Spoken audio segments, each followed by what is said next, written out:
Bonjour à tous et bienvenue dans ce tutoriel dans lequel je vais vous expliquer comment changer le bouton de Classic Shell sur Windows 8. Alors Classic Shell, qu'est-ce que c'est? C'est ni plus ni moins qu'un bouton raccourci qui vous permet d'avoir le menu démarrer sur Windows 8. Je vous ai montré dans un précédent tutoriel comment installer Classic Shell et je vous ai un petit peu fait découvrir Classic Shell. Maintenant je vais vous montrer comment le personnaliser. Donc pour ce faire, si vous voulez installer Classic Shell, rien de plus simple, hein, vous allez sur PC Bidouille, vous allez dans la rubrique les indispensables pour un PC et vous choisissez utilitaire. Et dans utilitaire, tout en bas, on trouve Classic Shell.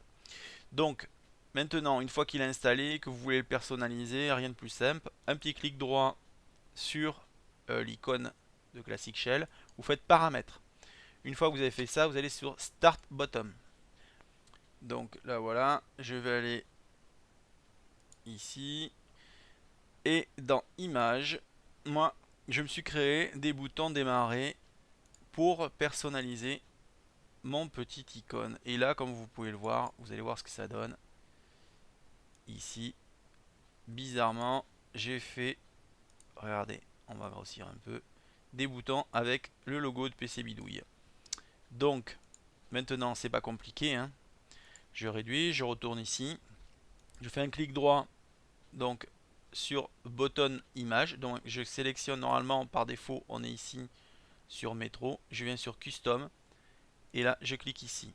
Au bout on a ce logo ici, je clique dessus et là je vais dans bouton démarrer que j'ai créé et je vais choisir celui qui m'intéresse, donc à savoir celui-ci. Je fais ouvrir, je fais OK et maintenant regardez ici, j'ai bien mon bouton avec mon PCB et si je clique dessus, j'ai bien mon menu démarrer qui s'ouvre. Donc je peux aussi bien mettre autre chose, hein.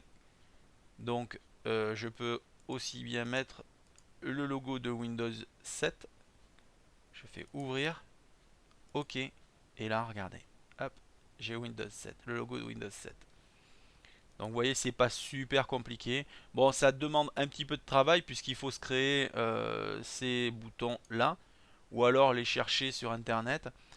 En termes de taille, pour vous donner une idée du document PNG que j'ai créé, hop, j'ai pas la taille ici, j'ai pas le détail. Voilà, c'est un 54 sur 162.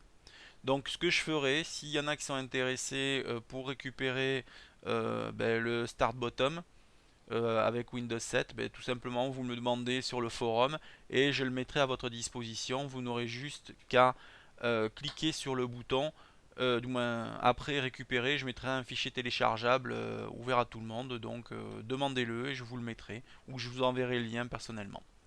Voilà, donc après il ne vous reste plus qu'à aller sur Photoshop et créer, comme moi j'ai pu créer donc mes boutons PC bidouille.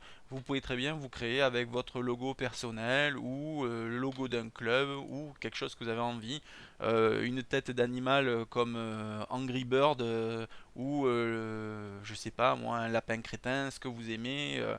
Le logo de Battlefield 3, le logo de Guild Wars, enfin je sais pas ce que vous voulez, celui de votre team de jeu, donc voilà. Vous pouvez tout faire, maintenant ça reste libre à vous, après c'est juste du travail sur Photoshop, et une fois que vous l'avez fait, comme vous pouvez voir, hop, ça se modifie, et vous n'êtes pas obligé de garder le bouton par défaut. Voilà. Si vous avez des questions, n'hésitez pas à passer sur le forum, nous y répondons le plus rapidement possible. J'espère que ce tutoriel vous aura bien aidé. Bon travail, bon surf et bonne bidouille!